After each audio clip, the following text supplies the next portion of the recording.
दुचाकी रस्त्यावर चालवता येत असलं तरी पक्क लायसन मिळवण्यासाठी परीक्षा देताना अनेक जण गर्भगृहीत होतात.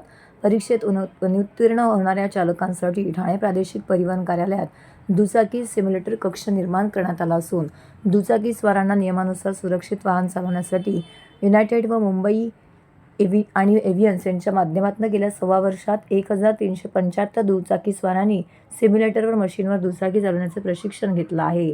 मर्फी जरवळी ठाणे प्रादेशिक परिवहन कार्यालय येथे रस्ता दुचाकी सिम्युलेटर कक्ष ऑगस्ट 2023 मध्ये सुरू करण्यात आला आहे. प्रादेशिक परिवहन अधिकारी हेमांगिनी पाटील यांच्या मार्गदर्शनाखाली या कक्षात येणाऱ्या दुचाकी स्वाराला सिम्युलेटर मशीन योग्य ती माहिती दिली जाते. सिम्युलेटरमुळे दुचाकी चालवताना आपले काय दोष आहेत हे समजण्यासाठी मदत मिळते. दुचाकी स्वाराने वाहतूक नियमानुसार गाडी चालवणं अपेक्षित आहे. रस्त्यावरील सिग्नल, खुणा, वेगमर्यादा इत्यादी सर्व गोष्टींचा अभ्यास करून टेस्ट ड्राईव्हची परीक्षा देणं उत्तम असतं. मात्र परीक्षेत वाहन चालवताना चुका घडतात आणि चालकाला अनुत्तीर्ण केलं जातं. मात्र हे टाळण्यासाठी सिम्युलेटर मशीन महत्त्वाचा दुवा ठरत असल्याची माहिती उपप्रादेशिक परिवहन अधिकारी रोहित काटकर यांनी दिली आहे. जे नौके वाहन चालक आहेत, नव्याने जे वाहन चालवायला शिकत आहेत, लर्निंग लायसन्स काढून लायसन्स ऑब्टेन करायचा प्रयत्न मिळवायचा प्रयत्न करत आहेत, तर त्यांना सुरक्षित पद्धतीनं रिअल टाईम एक्सपिरियन्स म्हणजे वाहन चालवण्याचा जो एक्सपिरियन्स आहे तो सुरक्षित पद्धतीनं द्यायचा किंवा ते स्वतः वाहन चालवत असताना काय प्रकारच्या चुका करतायत हे त्यांना स्वतः लक्षात यावं यासाठी सिम्युलेटरचा वापर करण्यात येतो. या सिम्युलेटरमध्ये आपल्याला वेगवेगळ्या प्रकारचे रोड टेरेन म्हणजे वेगवेगळ्या प्रकारचे रोड कंडिशन्सवर त्याला वाहन चालवायला मिळू शकतं. त्याला आपण गिअर शिफ्ट करणं, ब्रेकिंग करणं, रस्त्याच्या रोड कंडिशनचं ऑब्झर्वेशन करणं, ह्या ज्या काही बेसिक गोष्टी आहेत ड्रायव्हिंगच्या त्या एक्सपिरियन्स करता येत आहेत. कुठलाही जोखीम न पत्करता वाहनाचा रिअल टाईम एक्सपिरियन्स घेण्यासाठी सिम्युलेटरचा वापर केला जातो.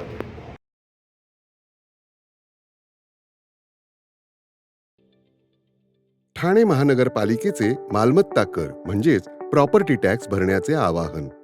सन 2022-23 या आर्थिक वर्षाचे मालमत्ता कराचे म्हणजेच प्रॉपर्टी टॅक्सचे बिल ठाणेकर करदात्यांना महापालिकेमार्फत आर्थिक वर्षाच्या सुरुवातीस म्हणजेच माहे एप्रिल 2022 मध्ये देण्यात आलेले आहे. तथापि अद्यापही काही करदात्यांनी मालमत्ता कर महापालिकेकडे जमा केलेला नाही. सध्या आर्थिक वर्षाचा अंतिम टप्पा सुरू झाला आहे. मालमत्ता कर वसुलीसाठी महापालिकेतर्फे कडक कारवाई हाती घेण्यात आली आहे. या अंतर्गत जंगम मालमत्ता, टीव्ही, फ्रीज, वाहन व इतर जप्त करणे तसेच स्थावर मालमत्ता वॉरंट बजावून जप्त करण्यात येत असून मालमत्तेचा जाहीर विक्रीद्वारे लिलाव करून कराची रक्कम वसूल करण्यात येत आहे.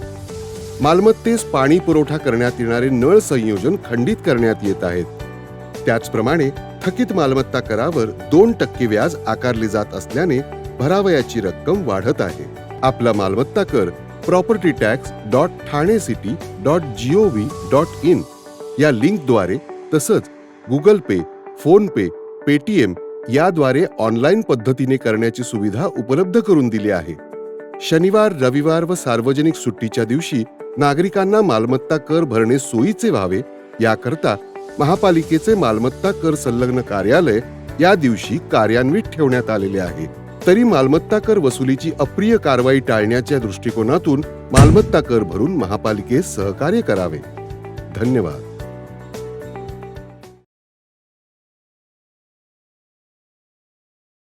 देशासाठी शहीद झालेले वीर जवान नेहमी स्मरणात राहावे यासाठी शिवसेना नेते माजी खासदार राजन विचारे यांच्या संकल्पनेतून ठाणे महानगरपालिका प्रभाग क्रमांक 12 सिद्धेश्वर तलाव परिसरात सन 2010 मध्ये शहीद उद्यानाची निर्मिती झाली.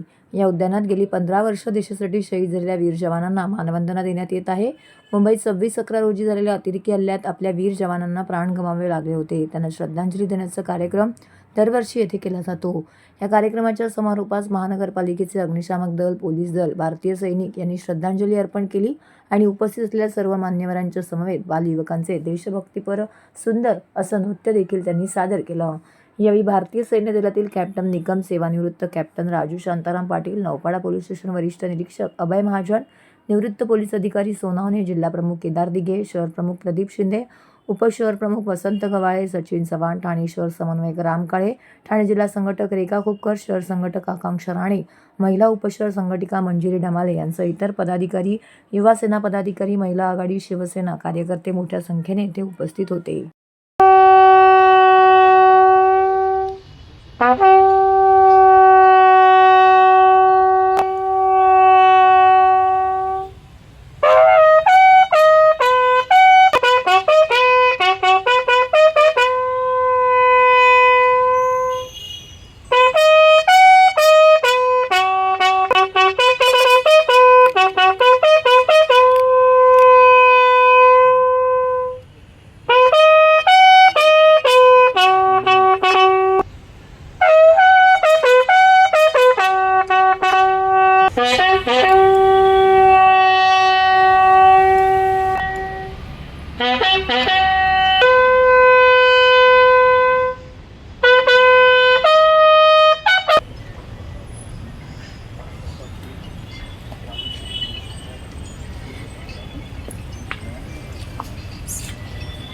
से अच्छा हिंदुस्तान हमारा असं आपण म्हणतो, किंवा भारत माझा देश आहे, सारे माझे भारतीय माझे बांधव आहेत.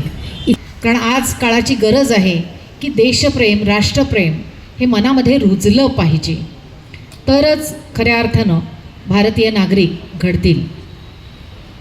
विरुद्ध युद्ध होतं आणि हे युद्ध आपल्या जवानांनी लाठी सह सामोरं गेले. त्यावेळी दहशतवादी हे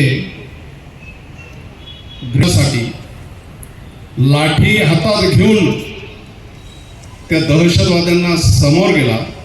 त्यामध्ये आपले 17 करकरे साहेबांपासून IPS वरिष्ठ अधिकारी अशोक कामटे साहेब असतील, मेजर संदीप उन्नीकृष्णन असतील,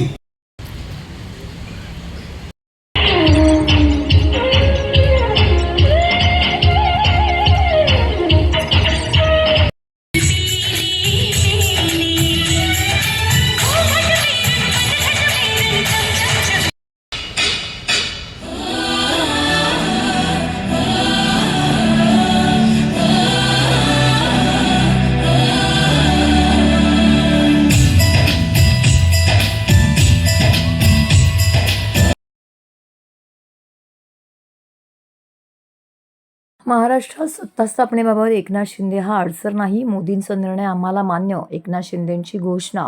एकनाथ शिंदे यांनी 2 दिवस मौन बाळगलं होतं, ते आता सोडलं आहे. मुख्यमंत्री एकनाथ शिंदे हे ठाण्यातल्या पत्रकार परिषदेत सगळ्या पत्रकारांचं त्यांनी स्वागत केलं. निवडणुकीच्या निकालानंतर पहिल्यांदाच तुम्ही भेटत आहात. तुमच्या माध्यमातून सगळ्या मतदारांचे आभार मानतो. हा जो विजय आम्हाला मिळाला तो अभूतपूर्व विजय आहे. गेल्या अनेक वर्षात असा निकाल जनतेने दिलेला नाही. मागच्या 2.5 वर्षात महायुतीने उत्तम काम केलं आहे. एकीकडे विकास कामं केली, महाविकास आघाडीने थांबवलेली कामं आम्ही पुढे नेली असंही एकनाथ शिंदे म्हणाले. तसंच दुसरीकडे कल्याणकारी योजना देखील राबवल्या. विकास आणि कल्याणकारी योजनांची सांगड आम्ही घातली असती असं एकनाथ शिंदे म्हणाले. महायुतीच्या सगळ्या कार्यकर्त्यांनी प्रचंड काम केलं आहे. मी कार्यकर्त्यांचेही आभार मानतो असंही एकनाथ शिंदे यांनी ठाण्यातल्या पत्रकार परिषदेमध्ये सांगितलं. यावेळी एकनाथ शिंदे म्हणाले की मी जवळपास 80 ते 90 सभा घेतल्यात. तसंच एक साधा कार्यकर्ता म्हणून काम केलं आहे. प्रवास तर पायाला भिंगरी लावून काम केलं आहे. CM म्हणजे कॉमन मॅन ही माझी धारणा आहे. त्यामुळे लोकांशी संवाद साधताना कुठलाही अडथळा येत नव्हता. महाराष्ट्राच्या सरकारमधून आपण काही ना काही काम केलं आहे. महाराष्ट्राच्या सरकारमधून आपण काही केलं पाहिजे असं मला कायम वाटत होतं. मी शेतकरी कुटुंबातून आलो आहे, त्यामुळे मी सामान्यांच्या वेदना, काटकसर, तडजोडी सगळं पाहिलं आहे असंही एकनाथ शिंदेंनी यावेळी म्हटलं. महायुतीवर लोकांनी विश्वास दाखवला. समाजातल्या सगळ्या घटकांसाठी आम्ही काही ना काही केलं पाहिजे अशी भावना माझ्या मनात होती असंही यावेळी शिंदे यांनी म्हटलं. मी लोकप्रियता मिळवण्यासाठी काम केलं नाहीये हे देखील त्यांनी यावेळी स्पष्ट केलंय. लोकप्रियता मिळवण्यासाठी किंवा कुठलाही मोजमाप व्हावं म्हणून काम केलं नाही, तर सरकार म्हणून काय देऊ शकतो हा आमचा नेहमी प्रयत्न होता. केंद्र सरकार पर्वताप्रमाणे उभं राहिलं हे मी पुन्हा एकदा सांगू शकतो. 2 ते 2.5 वर्षात लाखो कोट्यावधींचा निधी आम्ही केंद्राकडून मिळवला. त्यामुळे मी एवढंच सांगेन की कुठे घोडा अडला आहे. मी मनमोकळेपणाने सांगतो आहे. मी काहीही ताणून धरलेलं नाही. मी मोदींना फोन करून सांगितलं की सरकार बनवताना कुठलीही अडचण आहे माझ्यामुळे हे मनात आणू नका. तुम्ही घेतलेला निर्णय भाजपासाठी अंतिम असतो, तसंही आम्हालाही तो अंतिम आहे. एकनाथ शिंदेंची अडचण होणार नाही हे मोदी आणि अमित शहा यांनी सांगितलं. त्यांना मी सांगितले की तुम्ही तुमचा निर्णय घ्या असं देखील एकनाथ शिंदे यांनी स्पष्ट केलं आहे. आणि त्यामुळे मोठ्या प्रमाणावर मला वाटतं हा विजय जो आहे हा जनतेचा विजय आहे आणि आम्ही सगळ्यांनी महायुतीच्या सर्व कार्यकर्त्यांनी या निवडणुकीमध्ये एवढं प्रचंड काम केलं. मला तर आठवत आहे मी पहाटेपर्यंत काम करायचो. पुन्हा 2-3 तास झोप घेतल्यानंतर पुन्हा माझी सभा असायची. असे हे जे कृती आहे हे सत्र पूर्ण निवडणूक. राज्यात सत्ता स्थापनेच्या घडामोडींना वेग आलेला असतानाही एकनाथ शिंदे मुख्यमंत्रीपदी म्हणून पुन्हा एकदा विराजमान व्हावे त्यासाठी शहरातील मंदिरांमध्ये महिलांकडून देवाला साकडं घातलं जात आहे. मंगळवारी शहरात विविध ठिकाणी शिवसेनेच्या वतीने महिलांनी महाआरती केली. यावेळी आमच्या लाडक्या भाऊरायाला अर्थातच एकनाथ शिंदे यांनाच मुख्यमंत्रीपद मिळावं अशी इच्छा महिलांनी व्यक्त केली. ठाण्यातील जयभवानी नगर येथे शिवसेना विभाग प्रमुख माजी नगरसेवक एकनाथ भोईर, माजी नगरसेविका एकता भोईर यांच्या वतीने तुळजाभवानी मंदिरामध्ये महाआरती करण्यात आली. यावेळी मोठ्या संख्येने महिला, ज्येष्ठ नागरिक येथे उपस्थित होते. विधानसभा निवडणुकीत एकनाथ शिंदे हे महायुतीचा चेहरा आहेत. त्यांच्याच नेतृत्वाखाली महायुतीने निवडणूक लढवावी आणि मोठ्या बहुमताने जिंकली. 2 वर्षापूर्वी मुख्यमंत्री पदाची शपथ घेतल्यापासून एकनाथ शिंदे यांनी महाराष्ट्र सुखी समृद्ध व्हावा यासाठी ते दिवसरात्र काम करत होते. राज्यातील महिलांना स्वावलंबी करता यावं यासाठी त्यांनी राज्यात मुख्यमंत्री माझी लाडकी बहीण योजना आणली. याच लाडक्या बहिणींना महायुतीच्या पारड्यात भरभरून यश टाकले. याचे पूर्ण श्रेय महायुतीचे कॅप्टन म्हणून शिंदे यांना जातं. त्यामुळे ज्या भावाने आम्हाला स्वावलंबी बनवलं तोच भाऊ महाराष्ट्राचा मुख्यमंत्री म्हणून बसावा अशी पक्षाच्या कार्यकर्त्यांसह लाडक्या बहिणींची इच्छा आहे, असं शिवसेना विभाग प्रमुख माजी नगरसेवक एकनाथ भोईर यांनी सांगितलं.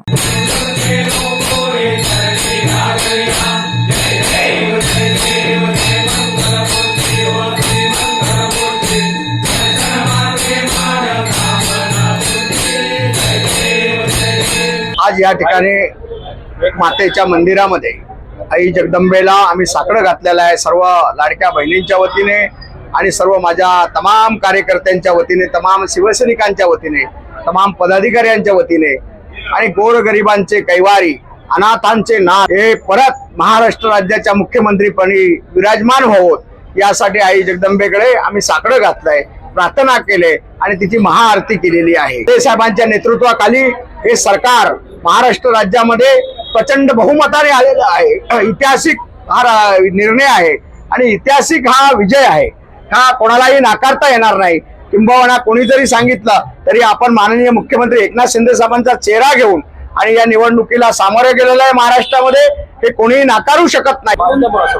पुन्हा एकदा शिंदे साहेब मुख्यमंत्री व्हावेत यासाठी आम्ही सर्व लाडक्या बहिणींनी महाआरती केली. तसेच आमच्या बरोबर सगळे लाडके भाऊ, ज्येष्ठ नागरिक, ज्येष्ठ आणि लहान बालके वगैरे सगळ्यांनी मिळून आम्ही महाआरती केलेली आहे. पुन्हा एकदा मुख्यमंत्री शिंदे साहेब व्हावेत, कारण मुख्यमंत्र्यांना पूर्ण तळागाळाच्या महिलांची आणि गोरगरिबांची व्यथा त्यांना माहिती आहे. कारण ते आज गोरगरिबातूनच वर आलेले आहेत. त्यामुळे आमच्या सगळ्यांची व्यथा त्यांना माहिती आहेत आणि अनेक मुख्यमंत्री होऊन गेले, पण कुठल्याही मुख्यमंत्र्यांना या योजना काढाव्यात व तळागाळातल्या माणसांपर्यंत या योजना पोहोचाव्यात असं कधीच वाटलं नाही.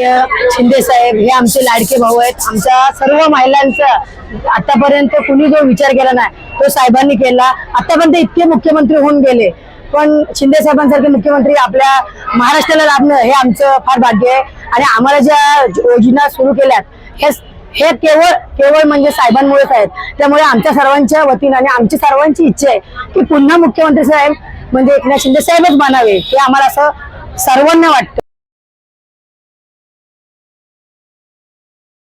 लाडक्या बहिणींचे लाडके भाऊ एकनाथ संभाजी शिंदे पुन्हा मुख्यमंत्रीपदी वर्णी लागावी. सलग 4 वेळा आमदार म्हणून निवडून आलेले प्रताप सरनाईक यांचीही विधिमंडळामध्ये मंत्री म्हणून वर्णी लागावी यासाठी शिवसेना उपशहर प्रमुख स्वप्नील शेळगे यांच्या पुढाकाराने ओवळा माजीवाडा विधानसभा मतदारसंघातील समस्त लाडक्या बहिणींनी आज ठाण्यातील वर्तकनगर येथील जागृत देवस्थान असलेल्या जानकादेवी मंदिरामध्ये आरती करून देवीला साकडे घातले. यावेळी सुधाकर महाडिक, भरत गावडे, उमेश वाघमारे, चंद्रकांत पाटील, संजय कांबळे, बाळा पाटील, सुरेश आचार्य, प्रशांत बागवे, तन्मय कांबळे, सागर कांबळे तसेच शास्त्रीनगर शिवसेना महिला पदाधिकारी, समस्त महिला वर्ग व शिवसैनिक मोठ्या संख्येने उपस्थित होते.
लाडके मुख्यमंत्री एकनाथजी शिंदे साहेब हे परत एकदा मुख्यमंत्री व्हावेत अशी महाराष्ट्रातील तमाम जनतेची इच्छा आहे.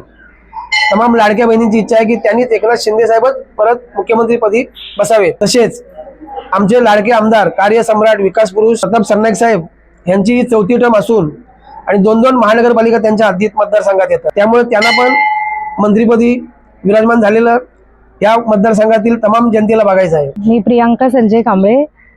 आम्ही इथे आज आपले सन्माननीय मुख्यमंत्री एकनाथ शिंदे साहेब यांना पुन्हा मुख्यमंत्री करण्यासाठी व आमदार प्रताप सरनाईक हे 4थ्यांदा परत एकदा निवडून आलेत, त्यांना मंत्रिपद मिळण्यासाठी आम्ही इथे देवीकडे साकडं घालण्यासाठी आलेलो आहोत. तर आम्ही देवीकडे मागणी मागतोय की यांना परत मंत्री एकनाथ शिंदे साहेब परत मुख्यमंत्री व्हावे आणि आमचे सरनाईक साहेब परत मंत्रिपदावर यावेत, यासाठी आम्ही देवीकडे साकडं घालण्यात आलो आहोत.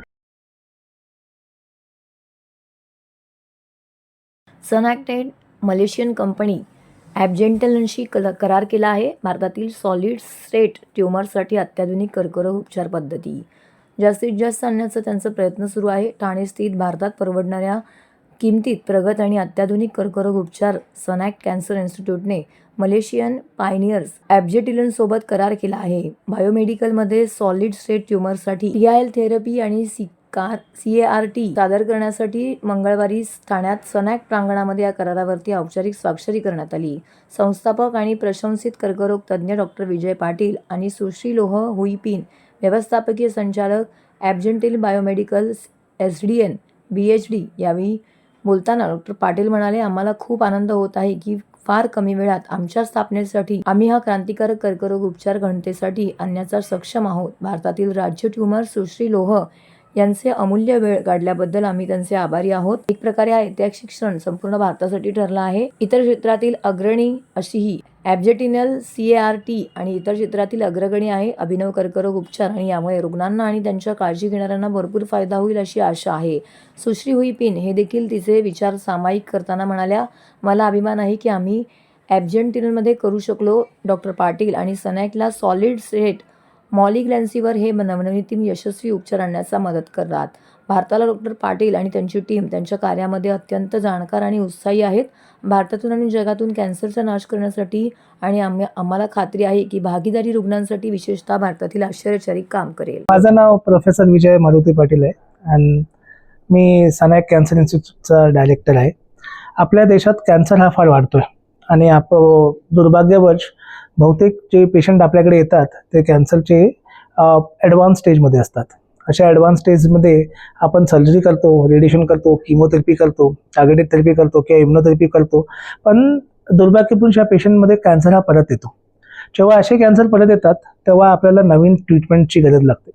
सेल्युलर थेरपी, CAR-T, TCR, ट्युबल इन्फिनिंग लिम्फोसाइट थेरपी अशा या नवीन ट्रीटमेंट आहेत ज्याच्यामुळे ह्या पेशंटचं आयुष्य वाचू शकतं. अजूनपर्यंत जर आपण US FDA बघितलं तर ट्युबल इन्फिनिंग लिम्फोसाइटचं मेलानोमा नावाच्या आजारमध्ये FDA अप्रुव्हल आलेलं आहे. त्याचप्रमाणे TCR थेरपीचं सार्कोमामध्ये FDA अप्रुव्हल आलेलं आहे. परंतु हे तत्त्वज्ञान भारतात नसल्याकारणाने ह्या ट्रीटमेंट आपल्याला इकडे अजूनपर्यंत अवेलेबल नव्हत्या. आता आपल्या कोलॅबरेशनमुळे ह्या ट्रीटमेंट खूप लवकर या भारतात अवेलेबल पण होतील आणि त्याशिवाय आपण इकडे अजून रिसर्च करून ह्यांना अजून चांगल्या प्रकारे बनवण्याचा प्रयत्न करू. त्याच्यामुळे इथल्या लोकांना ह्या अवेलेबल पण होतील आणि जे अमेरिका म्हणा किंवा सिंगापूरमध्ये होता तिकडे जी ह्याची किंमत आहे त्याच्या जवळपास 1/3 to 1/5 कॉस्टमध्ये ते अवेलेबल आपल्याकडे होते आणि त्यासाठी हे कोलॅबरेशन केलं जात आहे. Okay, I think thank you. Good evening, everyone, and thank you everyone for coming for this very significant signings moments. Yeah, as the managing director and co-founder of Abgentel Biomedical Sdn Bhd in Malaysia, we are really thrilled to embark on this strategic partnership with SunX, especially with Dr. Vijay Patil and the CEO and every one of the team of SunX. And I think that this collaboration is really underscore our shared commitments to bring and advance the innovative cutting edge cell and gene therapies into the patients and bring forward for the patients. And we hope that moving forward, we have really a very collaborative collaboration between SunX and Abgentel to actually bring more advanced therapy and to save more patients in these regions. Thank you very much.